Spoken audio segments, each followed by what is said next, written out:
Konfidencialitetit dhe pse si jo, ç'është sponsorash. Me nuk thash në një gjë, thjesht më bëri përshtypje që njeri që iku nga puna për performancë të dobët, tani vetë propozon gjëra. Kush të tha ty e para ai nuk iku nga puna për performancë të dobët, nuk ka ikur nga puna, po ishte shumë mirë për kënaqësinë tuaj, dhe dyta nuk të takon ty të vendosësh a duhet apo jo të bëj ai propozime të tjera ose kushdo tjetër në Nuk thash a duhet. Nuk ke departament HR, e departament marketing. Unë thjesht shpreh mendimin tim, ndava me miqtë e mi, kaq.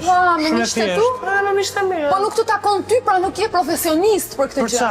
Po unë jam profesionist në atë çfarë unë bëj dhe atë Të çfarë unë shpërndash bëj. fjalët në përvilje profesionist Jo, për në dorë, atë jam i për cilën unë mirë. jam ngarkuar, në atë lloj pozicioni për cilën unë jam Po si ngarkuar ta të thon bëj. zyrës së gazetarëve të di për sponsorët e programit tim me Benard. Nuk diskutova më bet sponsora shumë tek për programin tuaj. Unë thjesht thash çfarë do bëjnë ata, çfarë do bëni ju të dy. Po pse duhet ta thuash? Nuk të takon ty kjo gjë. Sepse do dalin shumë e thjeshtë. Do dalin, dakor.